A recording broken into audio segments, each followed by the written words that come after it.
Scattered across the countryside of Ireland are the remains of over 1,000 stone monuments, tombs and burial sites. Most are over 5,000 years old, predating Stonehenge and the Egyptian pyramids. Built with stones weighing up to 150 metric tons, these megalithic burial sites are still shrouded in mystery today.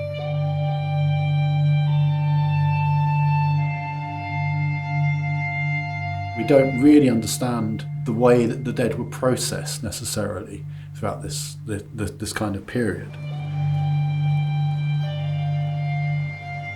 We don't really understand what's going on within that social world of theirs. I think the social world is a really important way of thinking about this. We have hard evidence of lots of things, but trying to put that into some kind of how people live their lives is very difficult. It's one thing to know about the structures of the tombs, but there's still so much that we can learn about the people that built them. The assumption is they're a special part of society, but we don't know if that is ranking or, social stratification in a sense we'd be familiar with today, or if different qualities were valued and revered by past societies. And are the people who built the monuments and deposited those human remains, are they part of that special group? Are they different? How do those integrate? In this part of the world, we tend to think about megalithic tombs as ranging from the Neolithic through to the Bronze Age. And we're talking about tombs made from large stones, some of which are local, some of which are brought from long distances away. They were commonly thought to be the resting places of fleeing heroes like Diarmaid and Grania, or they were druids' altars. And while we might have moved a bit beyond that and recognise that they're not kind of contemporary in time, they're much older, thousands of years older, I think we're still grappling with, their core meaning. I've always been drawn to the tombs to really get that sense of history. There's a sense of presence and time going back before it's comprehensible.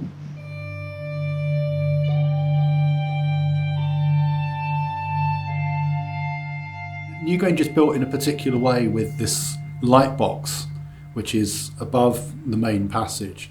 And what that means is that when the winter solstice sunrise, the light comes in the light box and spreads like a finger down the passage at Newgrange for a period of a few minutes and illuminates the rear part of the chamber.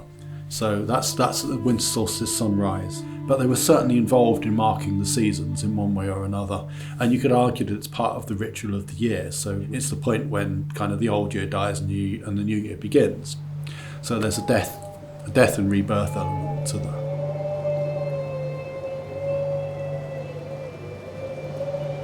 While they do contain human remains, that definitely wasn't their only or their sole function. So they likely had a variety of purposes in society linked to things like the seasonal cycle, the agricultural year, community, ancestor worship, all the sorts of things.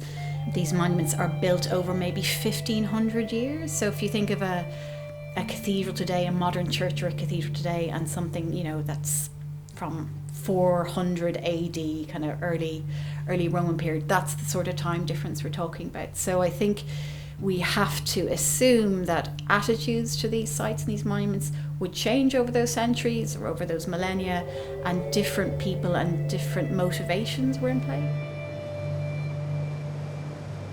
Once upon a time, we were very confident that we knew the order in which these tombs were built. And we'd say, it was portal tombs, then court tombs, then passage tombs. That doesn't really hold in the same way anymore, and it's to do with that regionality. It's to do with the fact that not everything happens all at one time. It's not like everybody wakes up one morning and says, great, it's the Neolithic today. So what that means is that without understanding much more about that granularity about what's going on around the island, it's very difficult for us to fully appreciate the relationship between those tomb types. I suppose the main difference today is that we have lots more scientific techniques at our disposal, so ancient DNA analysis, stable isotope analysis, radiocarbon dating. Because the bones are under extreme pressure or a great degree of pressure, they're kind of remoulding and it's warping the shape. So these are two kind of real telltale signs of traction. The kind of work I do with remote sensing, the very east of the country is essentially flattened. There are a huge number of monuments that would have been there but are just completely gone. And that's just because of heavy agricultural impact. We should be looking for other examples of living societies today to try and vary our narratives, I suppose, and not assume we can plant a kind of modern version of our kind of urban Western society back onto the communities that would have built these monuments. They definitely have a role still within communities. People still see them as very special places. So it has been internationally recognised that these are part of outstanding universal value and of importance to humanity as a whole.